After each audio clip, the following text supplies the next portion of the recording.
Om Vishwandarpana Dishyamana Nagari Tulyannijantargatam Pashyannatmani Mayaya Bahirvodbhutan Yatha Nidraya Yasakshat Kurute Prabodha Samaye Swatmanamevadvayam Tasmai Shri Guru Murtaye Namaidam Shri Dakshinamurtaye Narayanam Padmabhuvam Vasishtham Shaktin च तत्पुत्रपराशरं च व्यासं शुकं गौडपदं महान्तं गोविन्दयोगीन्द्रमथास्य शिष्यं श्रीशङ्कराचार्यमथास्य पद्मपादं च हस्तामलकं च शिष्यं तन्तोटकं वार्तिककारमन्यान् अस्मद्गुरून् सन्ततमानतोऽस्मि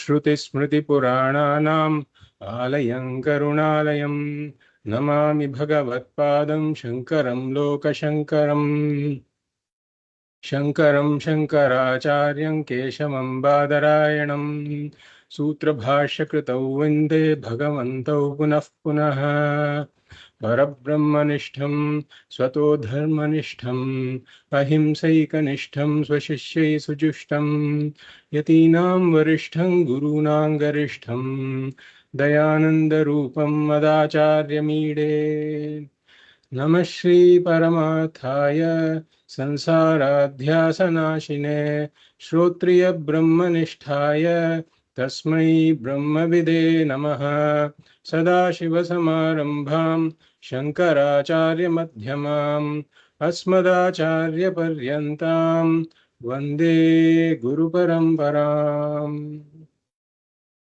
ॐ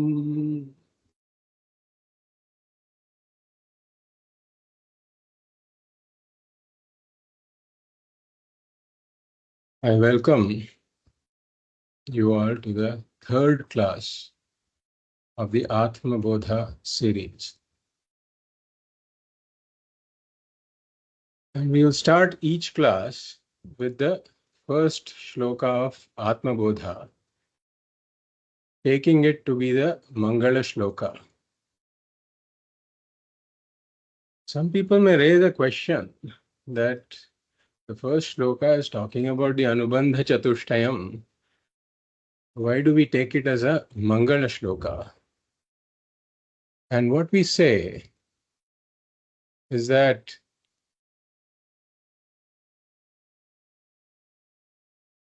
it has the mention of the word Atma and Atma Bodha. It has a mention of Atma, meaning the self which is Purnaha. And there is nothing more Mangalam than the Purna self that is one with the Paramatma. And of course, it has the mention of Atma Bodha, which is self-knowledge. And what is more Mangalam than self-knowledge? Because it leads to Moksha.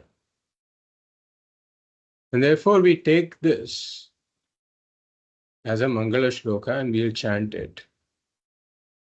And this time also, Sharadaji, you can repeat after me, but from the next class onwards, we will just start with the shloka.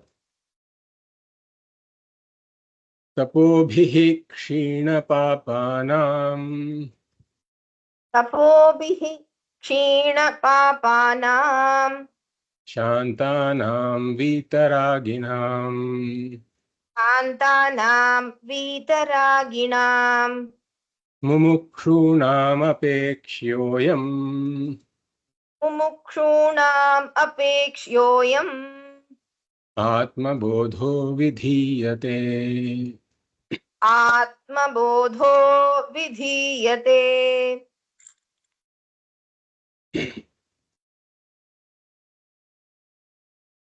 Well, we said that the first shloka presents the Anubandha Chatushtayam, a preface for the entire text. What to expect in the text and for whom it is meant for. So this is something like the appetizer that we take before a meal. And the idea is that the appetizer should make one look forward to the meal, should make one somewhat hungry for the meal. Similarly, this is like the trailer of a movie. When you see the trailer of a movie, you become sort of curious to know what exactly is this movie about. So that is the kind of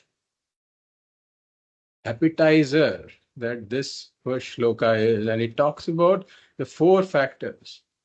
What is the prayojanam, the benefit? What is the subject matter, the vishayaha? Who is the candidate, the adhikāri? And what is the connection between the study of the subject matter and the prayojanam, the benefit that is talked about? So what is the prayojanam? Like we said, that every human being is stuck between what we call the rock and the hard place.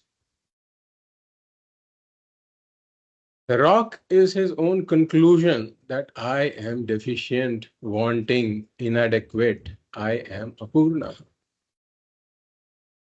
And how does he try to gain this purnatvam, to gain fulfillment? By operating in the world. The world is the hard place because he can never become purna, no matter what he does. So he is in this endless struggle seeking for fulfillment. And what Vedanta comes in and says is that you have been too focused. You've been too focused on this. I want to become Purnaha. I want to become fulfilled. Assuming that you are unfulfilled, your conclusion is there that stands like a rock. Therefore, you're too focused on becoming Purnaha in this hard place that is the world. And in this process, you have forgotten to look at yourself. You have forgotten to examine who you are. Are you really Apurna?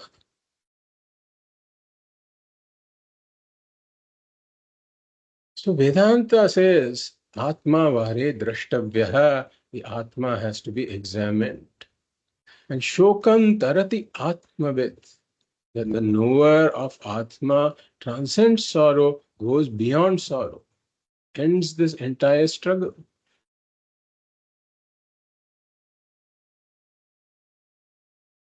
So the problem is the ignorance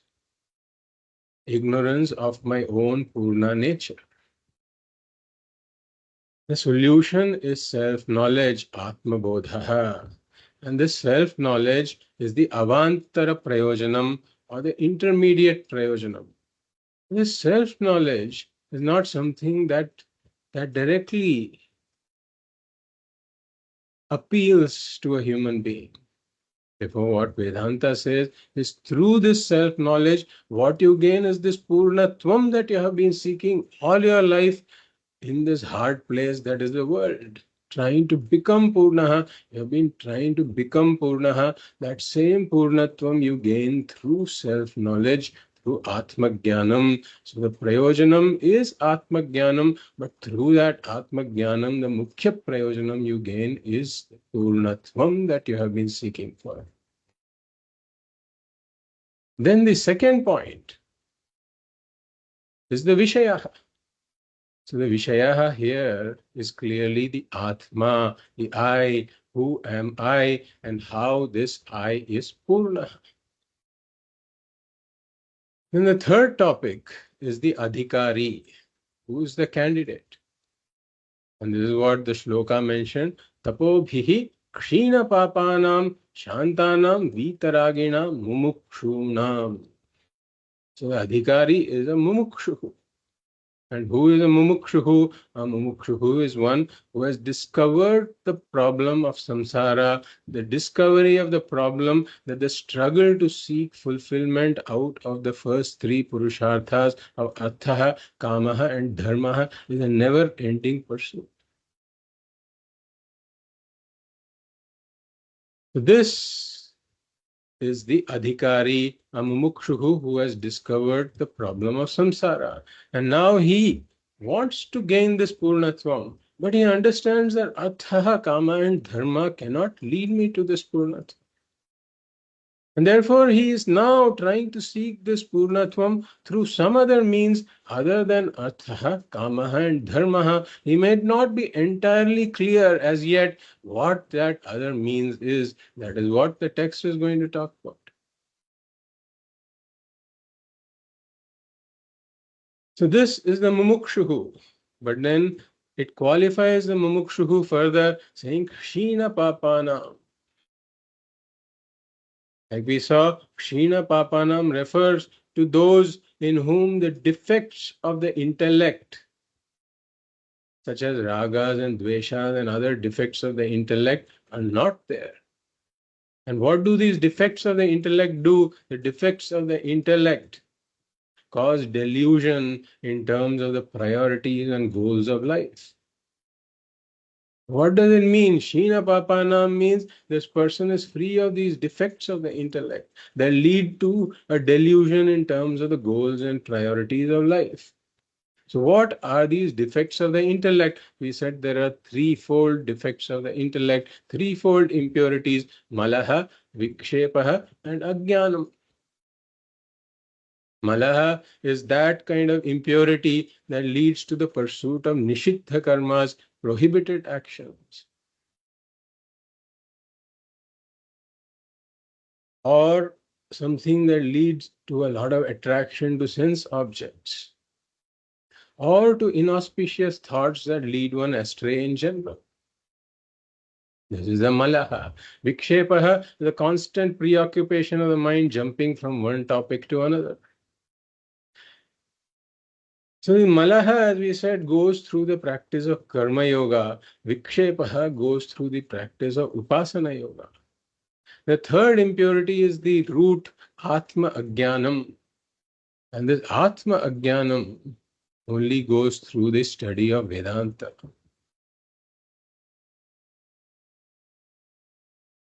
So now the Shina Papa is somebody in whom the two of these three defects are removed. So the Malaha and Vikshepaha are removed, and only this Ajnanam, this Avaranam is left behind. So such a person is an ideal candidate for the study of Vedanta. Earlier he was turbulently ignorant, now he is quietly ignorant. This is the Shina Papa. Mumukshuhu who Shina Papa. And Vitaraginam refers to somebody in whom the ragas and dveshas don't have a hold on the personality. These ragas and dveshas, intense likes and dislikes, make the world a subjective world. I say, I like this, I don't like this. And therefore, they make one dependent upon the world for one's own fulfillment. It is the opposite of vairagya. So these ragas and dveshas create a pressure in the mind.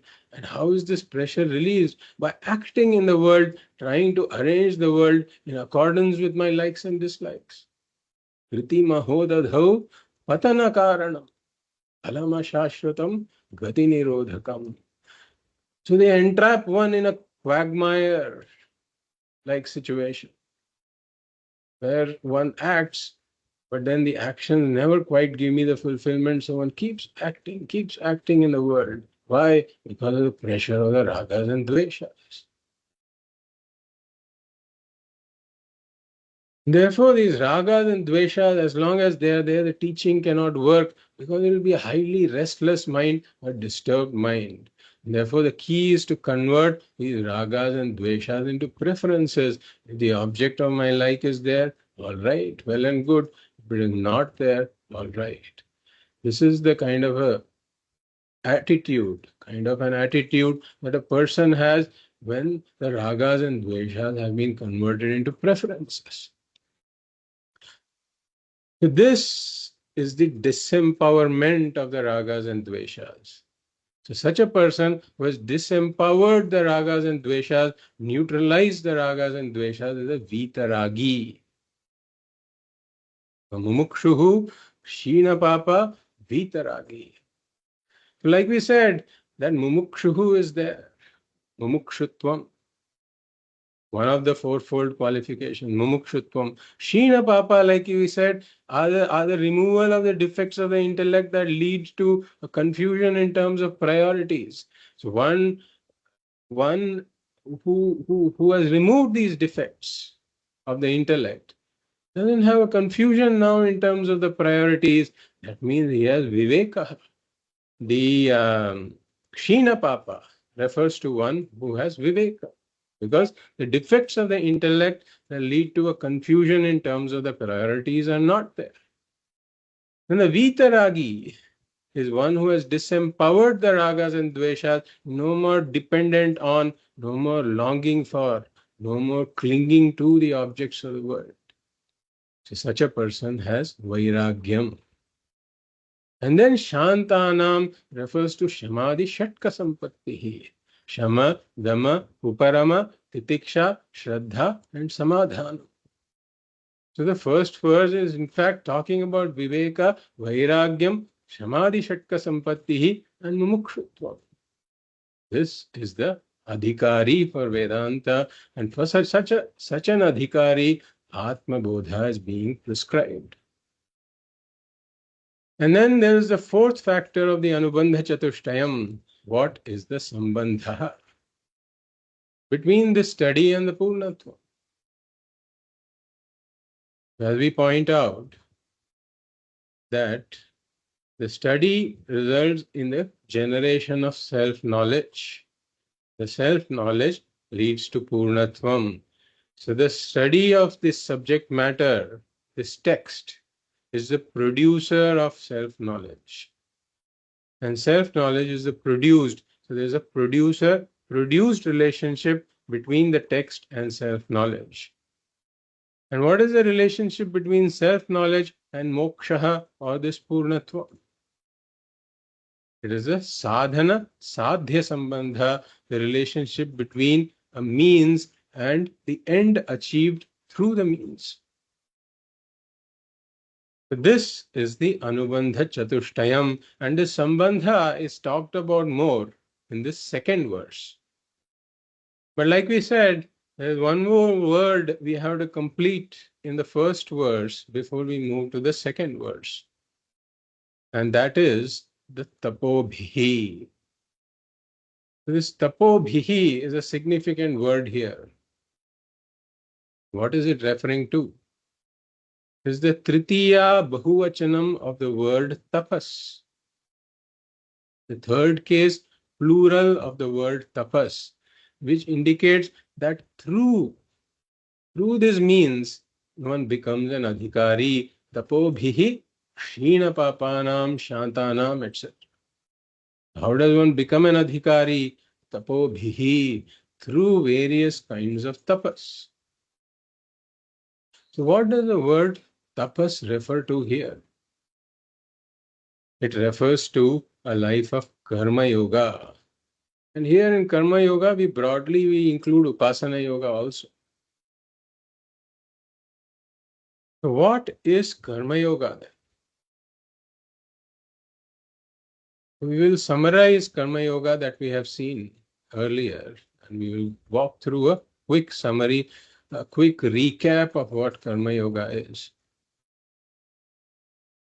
We said karma yoga is proper action coupled with proper attitude. When proper actions are done with the proper attitude, it leads to a growth of the human being and a rise in these qualifications.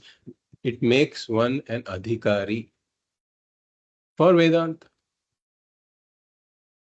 What is proper action? Proper actions are twofold. Actions in keeping with dharma and efficacious actions. So what is dharma? In the fundamentals of Vedanta class, we discussed three meanings of the word dharma. And in this context, the three meanings are all relevant, and we will touch upon those. The first is Chodana Lakshanaha Arthaha Dharma. Dharma. Meaning, dharma is the lifestyle, a lifestyle comprised of the do's and don'ts prescribed by the Vedas. A lifestyle in keeping with the do's and don'ts prescribed by the Vedas. This is the first meaning of the word dharma. Then what does this lifestyle accomplish? He said that the lifestyle accomplishes the second meaning of the word dharma, which is harmony, sustenance. Harmony and sustenance of what? Harmony and sustenance at four levels: the individual, the family, the society, and the environment. So the first meaning of the word dharma is a lifestyle prescribed by the Vedas. The second meaning of the word dharma is this harmony or sustenance of the individual, family, society, and environment. The third meaning of the word dharma refers to this adrishtam, which is this punyam or papam, this merit or demerit that is earned when one performs actions in keeping with dharma, or when one performs actions in keeping with adharma. So now, proper actions are actions in keeping with dharma. Then what are efficacious actions? Efficacious actions are those that lead to a greater spiritual benefit.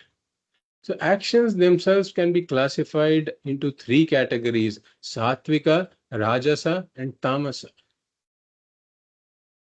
The sattvika actions are the most efficacious actions because they are not arising from the ragas and dveshas of the individual, but these are actions like yajna, dhanam, and tapaha that are prescribed by the Veda.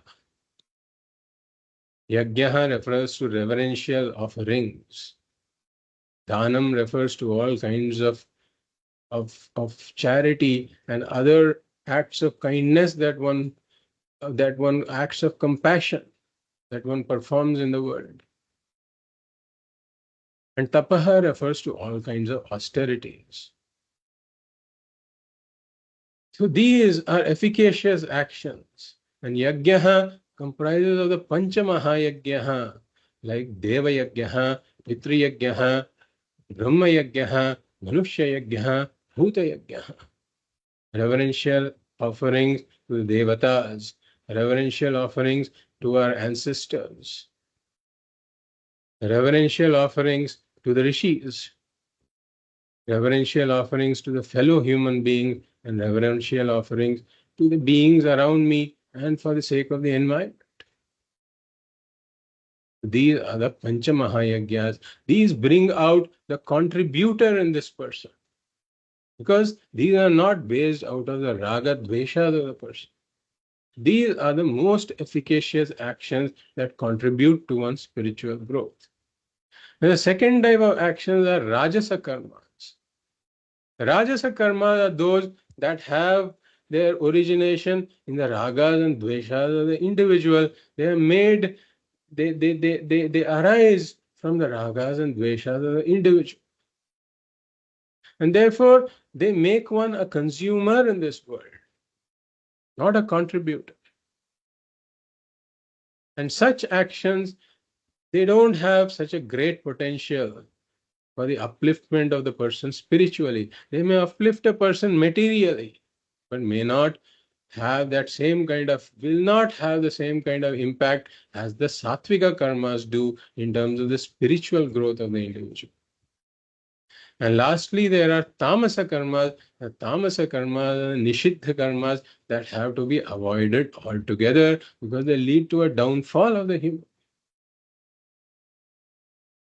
Therefore, proper actions are actions in keeping with dharma. Such actions promote harmony at the level of individual, family, society, and the environment. And actions that are efficacious that lead to the spiritual growth of this person. Then what is proper attitude? Proper attitude is also twofold. Ishwararpana buddhi and prasada buddhi. Like we said, the Ishvara manifests in this form of this entire world in front of us. Everything here is manifest Ishvara.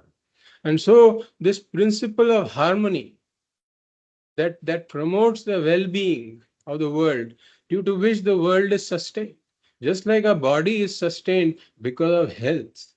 And the health is the harmony of the body, basically another name for harmony in the body. Similarly, this universe is sustained because there is a harmony, because of a harmony in the universe. If there is lack of harmony in the universe, then it will be difficult to sustain the universe. The universe is sustained by harmony, just like the body is sustained by health. Therefore, just as Ishvara is manifest in this form of this world, Ishvara also manifests in the form of the harmony that sustains the world. The harmony that sustains the entire universe is dharma. Therefore, Ishvara is manifest in the form of dharma. Therefore, actions that are in keeping with dharma become offerings. Such actions themselves become a form of worship to Ishvara, who is manifest in the form of dharma.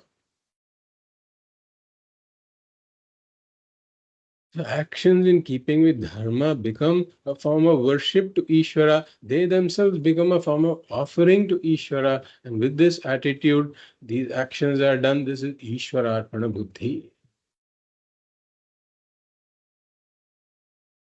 And then there is prasada buddhi. When experiences come to me in life, the outcomes of my actions come to me in life, then I accept them humbly as prasada from Ishvara, exactly like in a temple where I accept whatever I get. It may be a tulasi leaf, or it may be a few drops of tirtham, or it may be some vibhuti, or one may get some sumptuous prasada.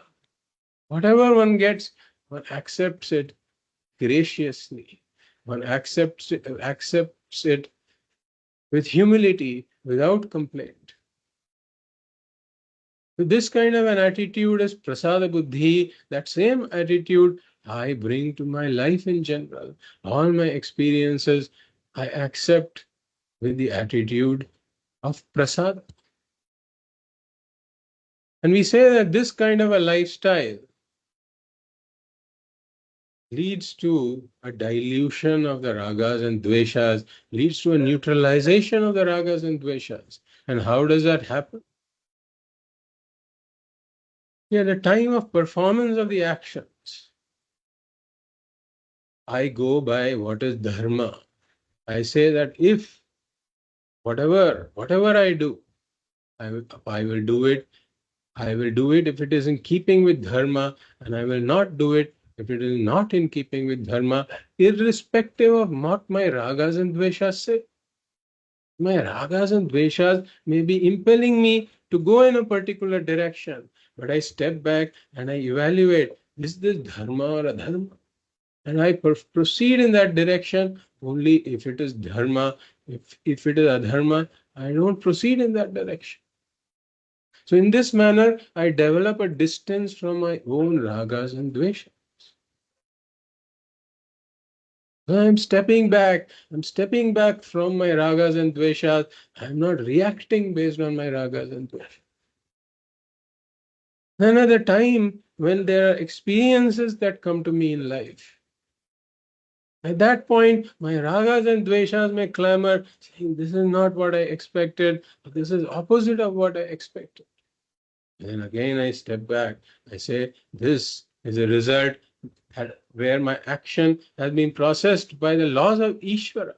And the laws of Ishvara have determined that this is the result that should come to me. So this result is coming from Ishvara. This is Ishvara's prasada. And therefore, I will accept it, no matter what it is. So again, I am stepping back from my ragas and dveshas. I am not reacting based on my ragas and dveshas. So when one does this, we say one gains samatvam. So there are three types of growths that happen through a life of karma yoga.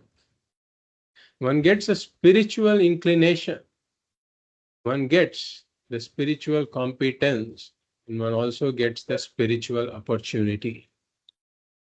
So how does one get the spiritual inclination?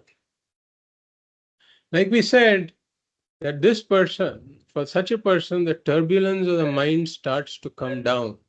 Like Swamiji says, there is FIR reduction. The frequency of negative reactions come down. The intensity of negative reactions come down. And the recovery period, if at all there is a negative reaction, that also comes down. And therefore, this is not a reacting mind, but a calmer mind.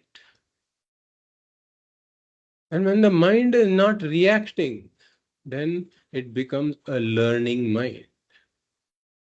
And such a person becomes a student of life. Instead of just randomly reacting based on ragas and dveshas, one begins to learn from life experiences. This is how the spiritual inclination comes in. And what is it that this person learns? One begins to see that all my accomplishments in the field of the first three purusharthas of artha, kamaha, and dharmaha, they are mixed with these three doshas: dukkha mishritatvam, atriptikaratvam, and bandhakatvam. Dukkha mishritatvam, there is struggle and sorrow. There is struggle in all of these acquisitions. And once acquired, there is struggle in maintenance. And then everything that is acquired has to depart one day, and when it departs, there is sorrow. So, dukkha mishritatvam. And atriptikaratvam, it leads me from apurnatvam to apurnatvam. I can never get this total fulfillment. And bandhakatvam, it makes me dependent upon the world, for the world is inherently unpredictable, uncontrollable, and unsustainable. And therefore, depending upon the world for my happiness, for my security, for my peace is a very bad idea. Because the world cannot be predicted, cannot be controlled, cannot be sustained. So, bandhakatvam.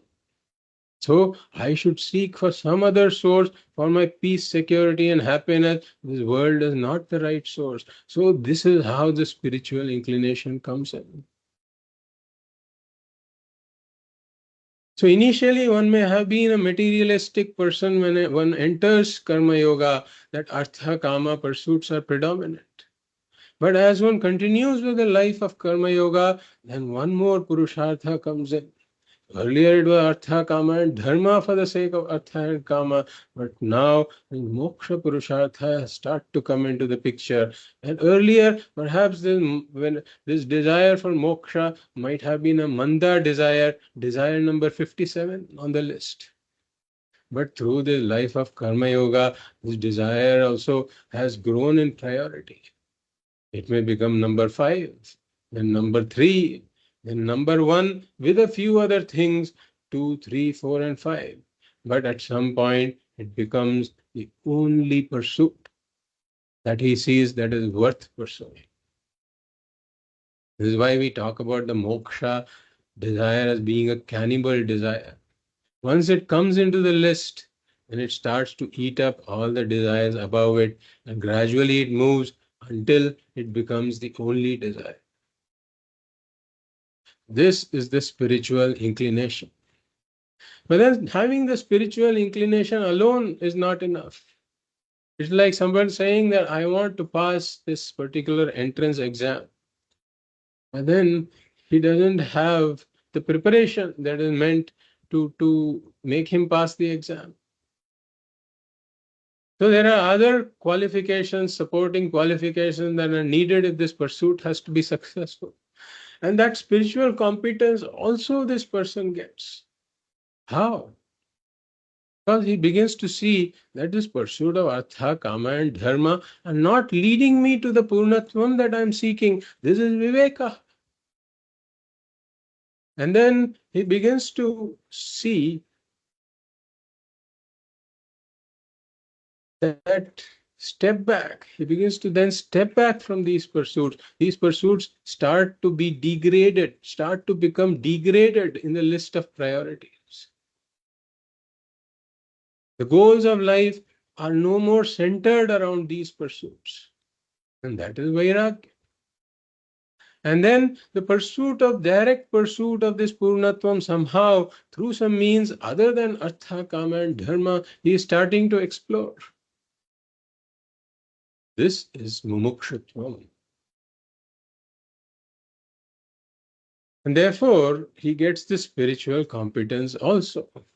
Like we saw, pariksha lokan karmachitan brahmana nirvedamayat nasti akrita kritena tad vijnanartham sa gurumeva bhigachet samitpanihi shrotriyam brahmanishtam.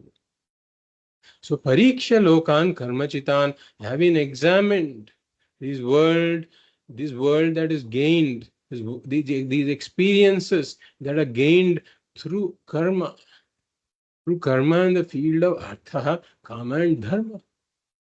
He has examined these experiences. And then brahmana nirvedamayat, this wise person gains a certain dispassion. Nirvedamayat nasti akrita kritena. What I am seeking for, this purnatvam that I am seeking for, cannot be obtained kritena through these accomplishments. So this kind of a realization is a turning point in one's life, an important turning point. Because this is where the adhikāri milestone comes in. So in his journey, he has reached this milestone where it says you are now an adhikāri. What should the adhikāri do? He needs to go to a guru. Tad vijnanartham sa gurumeva bhigacche. One needs a guru. One needs to understand what this is all about.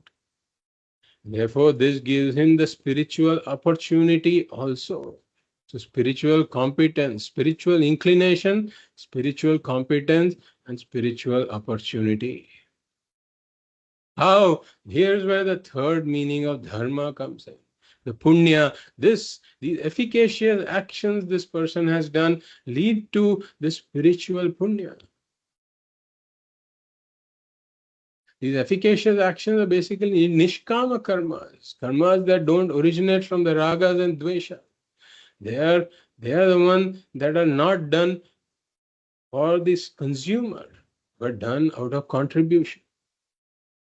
These karmas lead to a special punya, and this special punya fructifies in the form of conducive situations in the spiritual journey. Therefore, they help him find a guru.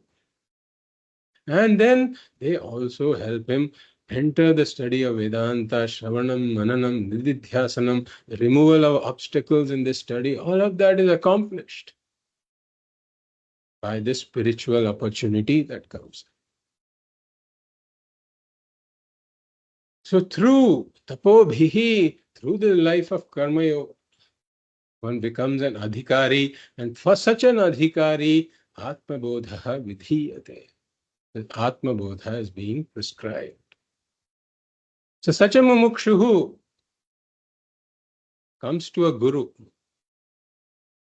So if enough spiritual opportunity is not there, there are in fact quite a few mumukshus who may not come to a proper guru also. That's also possible.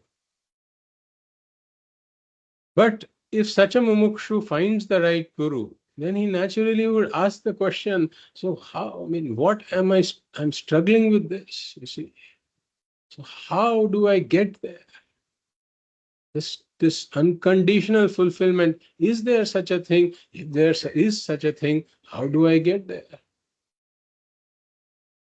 So how do I attain moksha? How do I attain purnatvam? Even though he may not phrase the question in these precise words, the questions he may ask the guru will basically indicate this question: how do I attain moksha? How do I attain this purnatvam? This is answered in the second verse, which we will enter now.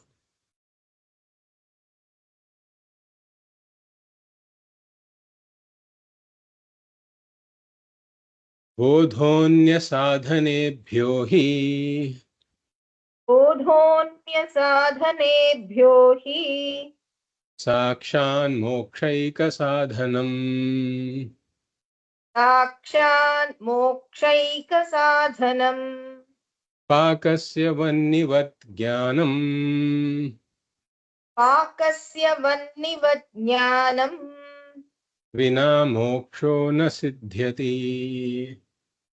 विना मोक्षो न सिद्ध्यति.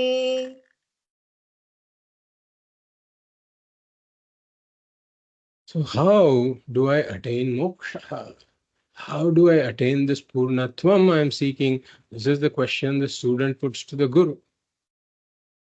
Therefore, the text takes up this question and straight away says, Jnanam vina moksho na siddhyati. This is the second line. We look at the second line. It says, Pakasya vannivat. Then Jnanam vina moksho na siddhyati. Without knowledge, moksha is not possible. So all this was not very explicitly said in Tattva Bodha anywhere. Tattva Bodha just started off with, for the sake of the mumukshus, mumukshunam hitārthāya Tattva Bodho vidhīyate. So it just said mumukshus, etc. It did not talk about how the mumukshu became a mumukshu, etc. And we had to fill all those gaps. And it did not even talk about the means for moksha explicitly in the beginning. But here Bhagavatpāda Shankaracharya just makes it clear in black and white. Let there be no question, let there be no doubt about this. Jnanam vina moksho na siddhyati. Why is this so? Why do we say this? Because there are two types of accomplishments. One type of accomplishment, which is the normal kind that we are used to, is accomplishing the unaccomplished, accomplishing the not accomplished, or it's called apraptasya praptihi, apraptasya praptihi. So when we need to find or gain something that I don't have, then it's called apraptasya praptihi. That means I have to do something to gain it. For example, if I have a ring that I have lost somewhere, then I have to do something to gain it. I have to go to the lost and found department in the building where I lost it and tell them that I have lost such and such a thing, and then I search for it in my room or I search for it in the house. I do a lot of things, and that is valid, should be done. So similarly, all these accomplishments of artha, kama, and dharma fall into this apraptasya praptihi. One doesn't have some wealth, and wealth is required for living, and therefore one has to earn it. One has to do something to get it. Or there are sense pleasures. One doesn't have the sense pleasures. Therefore, in order to gain the sense pleasures, one has to do something. One has to acquire those pleasures. Apraptasya praptihi. I have to do something to get it. Or even punya. I don't have the punya. And therefore, the Vedas talk about means to gain the punya. I have to do something in order to gain the punya. Apraptasya praptihi. Accomplishing the unaccomplished. But then there is a second type of accomplishment called praptasya praptihi, or accomplishing the accomplished. So the necklace is already on the lady's neck. But out of ignorance, she thinks that the necklace is lost. So in this kind of a situation, what is desired to be accomplished is actually already accomplished. But it is taken as being unaccomplished due to ignorance. So in this case, the seeker is the sought. What I am seeking, I already am. The lady with the necklace is seeking to become the lady with the necklace, but she is already the lady with the necklace. So the difference between the seeker and the sought is purely created by ignorance. So the goal is already accomplished, but appears to be not accomplished because of ignorance. So the only means of accomplishing such a goal is through knowledge, through the destruction of the ignorance. In how many ways can the lady with a necklace gain the necklace she already has? In how many ways? Whatever she does, assuming the necklace is lost, it will only take her away from the solution. The necklace is lost, let me look for it under the bed. Necklace is lost, let me look for it in the kitchen. Necklace is lost, let me look for it in the bathroom. Necklace is lost, let me call my son. All of these kinds of actions, they are never going to lead her to the necklace, because the necklace is right on her neck.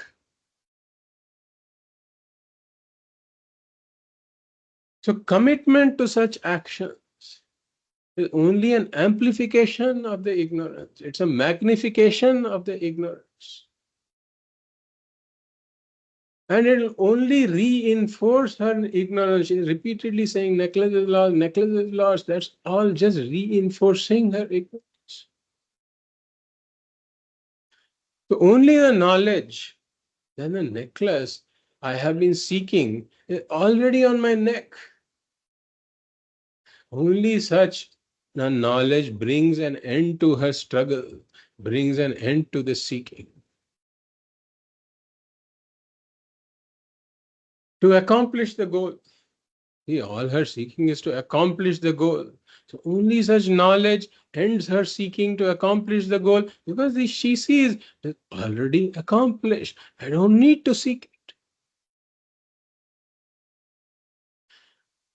So moksha accomplishment, the mistake is that a lot of mumukshus who have not come to a proper guru, they have become mumukshus, all right. They have discovered the problem of samsara, all right. But unless they see that this moksha accomplishment falls under the second category, if they put this moksha accomplishment as something that is unaccomplished and needs to be accomplished, if they put it in that category, then their seeking will never end.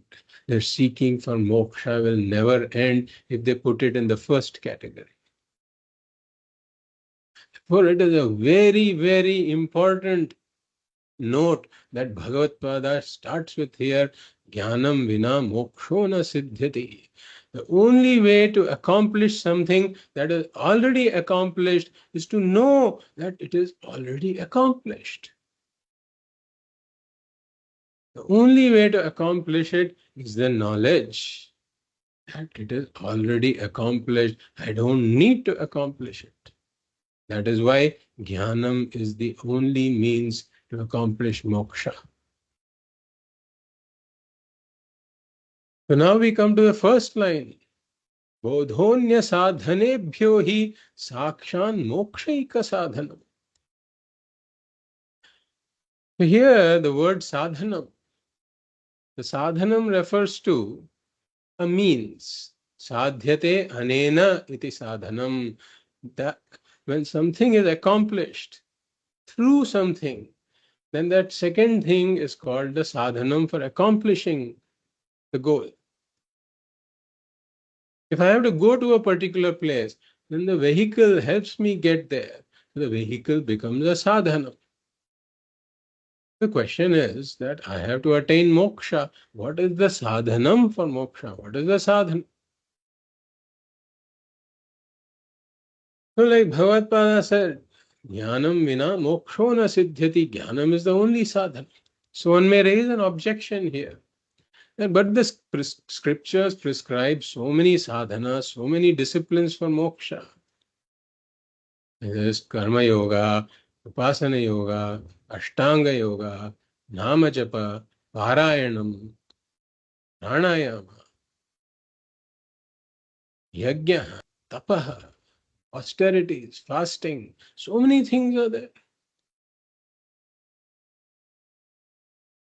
So then why are you saying Jnanam is the only sadhana? We say yes, the scriptures do talk about a lot of sadhanas, but a spiritual aspirant should be clear about the role of every sadhana. That's why Bhagavatpāda here says, Anya sadhanebhyo hi. Anya sadhanebhyo hi. Anya sadhana means compared to other sadhanas. Anya sadhanebhyo, compared to other sadhanas. Bodhaha sakshan moksha eka sadhanam. Sakshan moksha eka sadhanam. Compared to other means, compared to other sadhanas, bodhaha or knowledge is sakshat moksha eka sadhanam. Meaning the knowledge alone is the direct means of moksha. Knowledge alone is the direct means. So everything else becomes an indirect means. So all the other means are secondary. They are supporting sadhanas. But the primary means of moksha, liberation, is jnanam and jnanam alone. Bodhaha sakshan mokshaika sadhanam. So one may raise another objection here. But I have read that moksha has got many paths. Just like a temple is on the top of a hill. So there are many paths that take one to the temple. Like there is a path on the east, on the west, on the north, on the south. And then some people add a few more. Yes, there's a path on the northwest, southeast, northeast, southwest, etc. There are so many paths that go up the hill to the temple. So, and there is this popular notion that for the intellectuals there is jnana yoga, and then for those who are active there is karma yoga, and for the emotional kind of people there is bhakti yoga, and then for those who are very physical, for them there is ashtanga yoga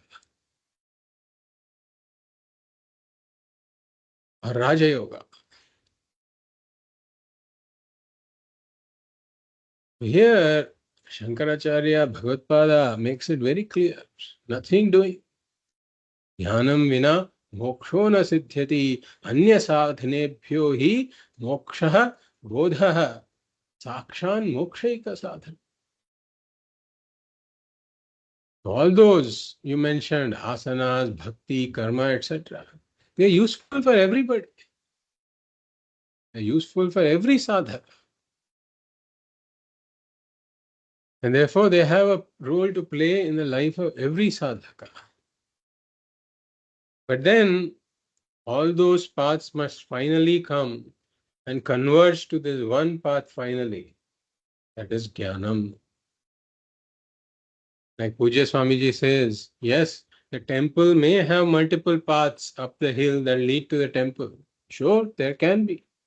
But to the Garbhagraha, there's only one door that leads to the Garbhagraha inside the temple. So similarly, multiple paths that can bring one to adhikaritvam.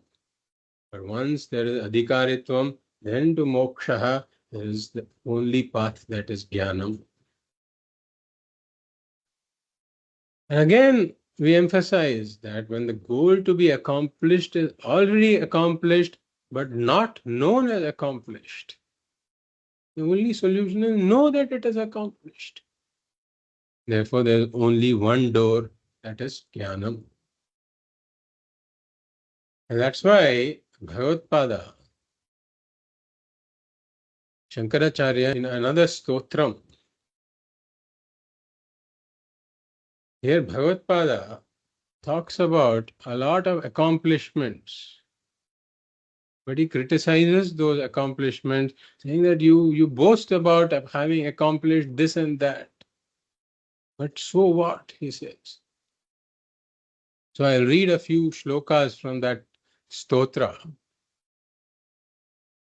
and then we will dwell upon that a bit. So Bhagavatpāda says, स्नातस्तीर्थे जन्नुजादौ ततः किं दानं दत्तं व्यष्टसंख्यं ततः किं जप्ता मन्त्राः कोटिशो वा ततः किं येन स्वात्मानैव साक्षात् कृतो भूत् गोत्रं सम्यक् भूषितं वा ततः किं गात्रं भस्माच्छादितं वा ततः किं रुद्राक्षादिः संधृतो वा ततः किं येन स्वात्मानैव साक्षात् कृतो भूत् अन्नैर्विप्रास्तर्पिता वा ततः किं यज्ञैर्देवास्तोषिता वा ततः किं कीर्त्या व्याप्ताः सर्वलोकास्ततः किं येन स्वात्मानैव साक्षात् कृतो भूत् धातुर्लोकः साधितो वा ततः किं विष्णोर्लोको वीक्षितो वा ततः किं शम्भोर्लोकः शासितो वा ततः किं येन स्वात्मानैव साक्षात् कृतो भूत् तो स्नातस्तीर्थे जन्नुजादौ ततः किं. You are saying that you have taken baths in so many tirthas, including Ganga Snana. Tatah kim? So what, he says, Bhagavatpāda. Dhanam dattam. Dveshta sankhyam tata kim. You have done these 16 kinds of great danas. Tata kim. So what? Japta mantrah kotishova tata kim. You have done mantra japa for crores of times. So what? Yena svatma naiva sakshat krito bhut. By this person who has done all this, if the Atma Sakshatkara, meaning this Atma Jnanam, has not arisen in this person, if he has not gained the Atma Jnanam, if he doesn't know the answer to the basic question, who am I? If he has accomplished all this, so what? Bhagavatpāda says. And Gotram Samyak Bhushitam Va Tata Kim. You have adorned your entire family with ornaments. Gatram Samyak, Gatram Bhasma Chaditam Va Tata Kim. You have applied ashes all across, all over your body. Is smeared with ashes. Rudrakshadi Sandhrito Va Tata Kim. You have worn these 5 Rudraksha to adorn your neck. Yena swatma naiva sakshat krito bhut. This person doesn't basically know who am I. He doesn't know, he doesn't have this Atma Jnana. So what? All these accomplishments don't matter, he says. Annair vipras tarpitavah tatakim. Through Annadanam, you have satisfied a lot of learned Brahmanas. He is boasting about. Yajnair devas toshitavah tatakim. Through hundreds of yajnas, he has pleased various devatas. Kirtya vyapta sarvalokas tatakim. His fame has spread to all these lokas. Yena swatma naiva sakshat krito bhut. But he doesn't know who am I. Dhatur lokas sadhito va tatakim. He may have attained Brahmaloka. Dhatur loka sadhito va tatakim. Vishnu loko vikshito va tatakim. He has gone to Vaikuntha and experienced Vaikuntha also. Shambho loka shashito va tatakim. You have gone and ruled over Shivaloka. Not just visited, you have ruled Shivaloka, he says. Shambho loka shashito va tatakim. He says, so what? If you have not known who you are. The 19 shlokas Bhagavatpāda enumerated. We just took a sample of this. I'll forward that stotra to you separately and you can take a look at it. So he says, all these feats that you're boasting about, they don't matter if you have not known the answer to the basic question, who am I? Because only in that lies your moksha. So jnanam vina moksha na siddhyati. So one may be a bhakta, but if one is an ajnani, then an ajnani bhakta is still a samsari. He will still be struggling in samsara. Samsara chakra. Punarapi jananam, punarapi maranam. Or one may be a yogi. And the yogi is an ajnani. And an ajnani yogi is also a samsari. He is within samsara. You will feel something is missing somewhere. I still have to attain something. Or one may be a siddha with miraculous powers. But if he doesn't know who I am, he is still an ajnani siddha. An ajnani siddha is still a samsari. Still miss something. He will still feel that in some area I am deficient, I am wanting, I am inadequate, I still have to attain something. So he will never be able to say that I am totally done. I have attained what needs to be attained. I have accomplished that which needs to be accomplished. I am limitless, full, complete. There is nothing more left for me to accomplish. None of them can say that unless they have known who I am.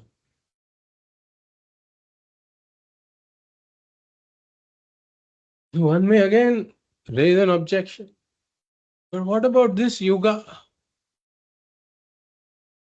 In earlier yugas, Satyuga, etc., in that people were more evolved. And therefore you can say Jnanam was the means. But doesn't this change from yuga to yuga? So in this yuga, there are people who are saying that Nama Sankirtanam alone is the means. So can't we make a compromise in this for this yuga? Bhagavatpāda says nothing doing. Like we saw, Japta mantra koti shova tadakyam. You might have done this mantra japa aloud crores of times. You have uttered the names of the Lord. But no. Even this yuga, this basic law doesn't change. It's based on a law. That ignorance goes only with knowledge. That will come in the next verse. So we cannot compromise on this. Because what you are seeking to accomplish is already accomplished, but you don't know it is accomplished. So now one may say that is this just Bhagavatpāda Shankaracharya's view? Is he just stating his view? He say no. This is what the view of the Upanishads also is. Upanishads say this in no uncertain terms. Vedas say this in no uncertain terms. Like the Shvetashvatara Upanishad says, Yada charmavad akasham वेष्टयिष्यन्ति मानवाः तदा देवम् अभिज्ञाय दुःखस्यान्तो भविष्यति. So Upanishad says, I can compromise this only under one condition. You are asking for a compromise. I'm willing to compromise. I'll give you one condition in which I'm willing to compromise this.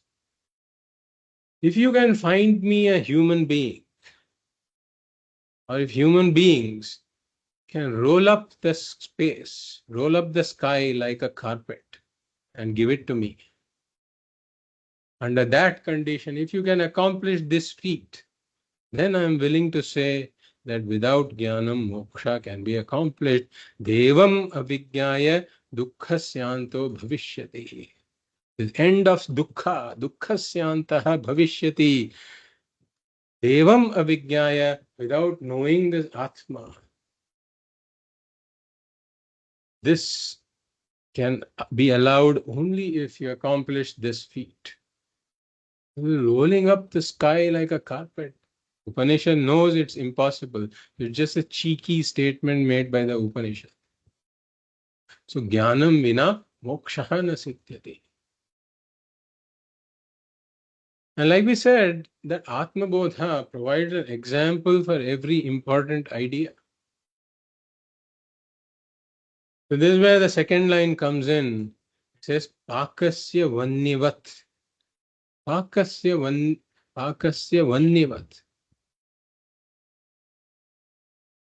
So like cooking cannot be accomplished without fire. Similarly, says Atma Bodha. So for cooking, we require several things. We require a vessel. So the vessel cannot cook. We require water. But again, this water cannot cook. We require a stove. But the stove cannot cook. We require the gas cylinder. The gas cylinder cannot cook. We require the gas. But the gas also cannot cook. The gas cooks only when it is converted to fire. So pakasya vannivat, exactly like it is the fire alone that accomplishes the cooking. So similarly, it is knowledge alone that finally accomplishes moksha. So we need a vessel, we need water, we need the stove, we need the cylinder, we need the gas. All of those are required. But they are the adhikāri karanam or the parampara karanam or the indirect cause. They are not the direct cause of cooking.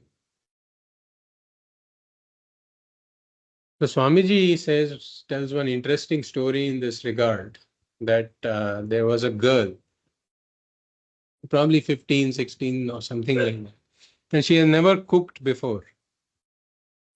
So the mother had to go out that day. So she tells this girl that I'm going to go out, and for the time being, you take on this job of cooking today. And I'll teach you how to do it. So she explains that you take the cooker and you place some water in it. Then you take another vessel and then you put 1 cup of rice in it. And then you add water. Be careful. You have to add water in this 1:3 ratio. You add water. And then you keep this vessel inside the cooker and then keep the cooker on the stove. And then you turn on the stove, and she explains all of this. She explains it in words. And then she says, just make sure you've done everything, and then we'll come back and we will eat. And then the lady departs. So now she comes back at noon she's hungry, so she wants to eat now. And then she sees that the cooker is kept on the stove and everything. So she's happy that this girl has done some cooking. So now she comes home, she goes there, and then she removes the weight and opens the vessel and looks inside, and she sees that all of this, the rice and water and all, but the rice is there, just the plain rice is there. It hasn't been cooked at all. So she calls this girl and starts screaming, "What have you done?" And then this girl says, "Yo, I forgot to turn on the gas, turn on the stove." So she did everything, but the fire was missing. So the cooking did not happen. So jnanam vina moksha na siddhyati. So what this girl did, Swamiji points out exactly what is happening to millions and millions of sadhakas. They're doing everything. And this girl did everything precisely, took the cooker, put the water in the cooker, put the vessel, 1:3 ratio water. She did everything, put the weight also. Forgot to do that which finally does the cooking. So there are a lot of practitioners, a lot of people who say, yes, I want to get there. I want moksha. I want this fulfillment. So they are doing all the practices. Puja, dhyanam, japa, everything is there. But no Vedanta, Shravana, Manana, Nididhyasa. That is not. So they just remain spiritual practitioners for janmas and janmas and janmas. They continue to struggle in samsara. The cooking hasn't happened. Why? The fire is missing. And moreover, there are some who have developed an allergy for jnanam. The moment you mention the word jnanam, they say, no, no, no, no. That is not my path. That is not something I want.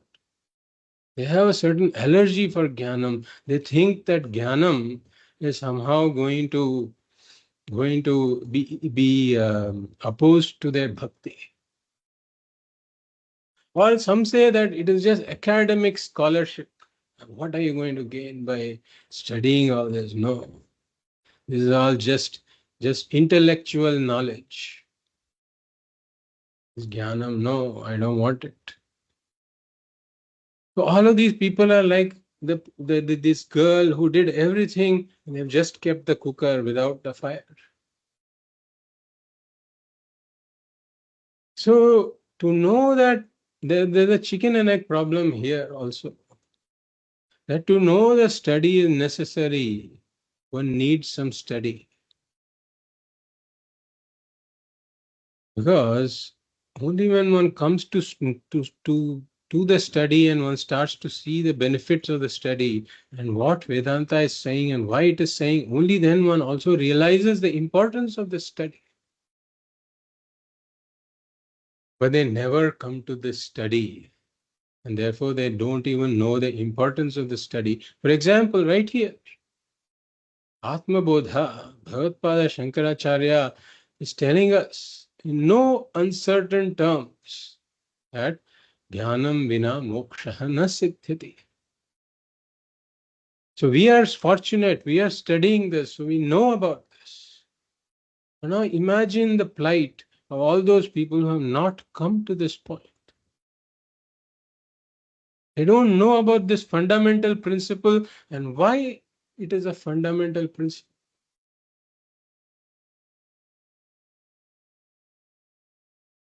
So this is what Bhagavatpāda is telling us here. Jnanam vina moksha na siddhyati. So we will conclude our class here. I was hoping to get to the second verse and make progress on that. But we will stop at this point. And as we have seen, the take-home message is that the study is important. Consistent and systematic study of Vedanta for a length of time under a qualified acharya. Why the study is important? Bhagavatpāda is emphasizing this in the shloka. Om Purnamadah Purnamidam Purnat Purnamudachyate Purnasya Purnamadaya Purnameva Vashishyate Om Shanti Shanti Shanti. Hari Om Shri Gurubhyo Namaha. Hari Om.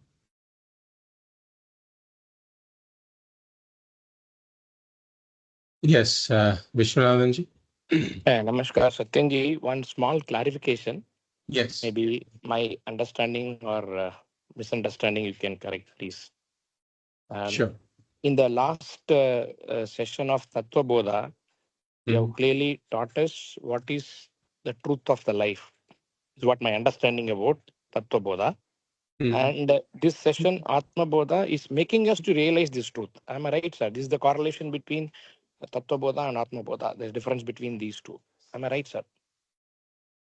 Well, the content of both the texts, or the content of any Vedantic Prakarana Grantha, is basically the same truth that is just presented with emphasis on different areas and from different angles. Okay. So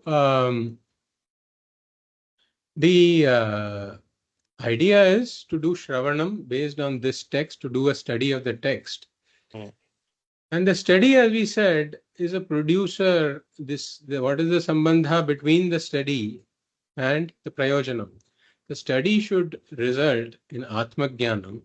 And Atma Jnanam is the direct means for this Purnatvam or Moksha. That is the sambandha. And the sambandha is invariably the same in all the texts. So even for Tattva Bodha, it is the same sambandha. Study of Tattva Bodha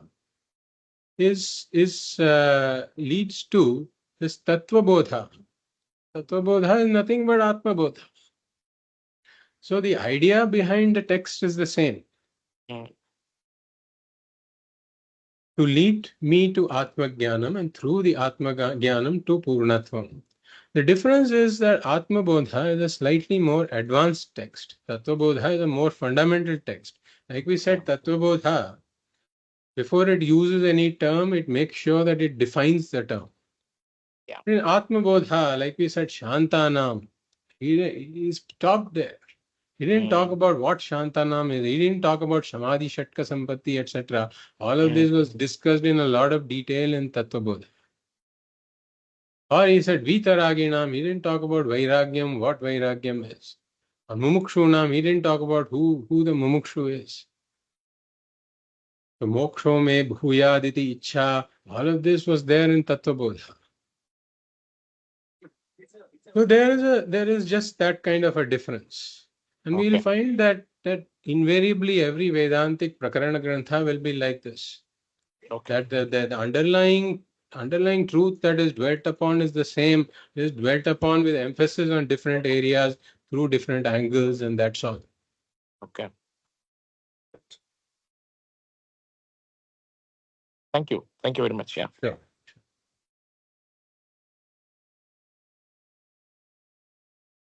Any other questions? So there is just one more point that I wanted to talk about. So starting from the next class, we will say the Mangala Shloka, which is the first shloka. We will take it as a Mangala Shloka and say that in the beginning. Just one point about the pronunciation there. So if we see Tapo Bhihi Sheena Papanam. So there's this Visarga after Tapo Bhihi. There's a Visarga at the end of Tapo Bhihi. So normally, when there's a Visarga followed by a Kakara or a Khakara, we convert that into an Ardha Visarga. For example, we saw Shamah Kaha. We can say it is legal to say Shamah Kaha, but we typically take the shortcut. We say Shamah Kaha, Damah Kaha, etc. So that becomes an Ardha Visarga in those cases. But there's a special rule that if the Kakara is followed by Sakara, Shakara, etc. Right? Then it has to compulsorily be a full Visarga. So Tapo Bhihi Shina Papanam. It's a Shakara here, which is a conjunct Sanyukta Akshara that indicates a Kakara and a Shakara. So when the kakara is followed by the shakara, that is, it becomes a ksha, then whenever there is a visarga followed by a ksha, it is a full visarga. So we say tapobhihi kshina papanam. So when we say this, the next class onwards, we will make sure we do it this way. Hari. Hari Om. Hari Om. Hari. Namaskar. Hari Om. Hari Om. Hari.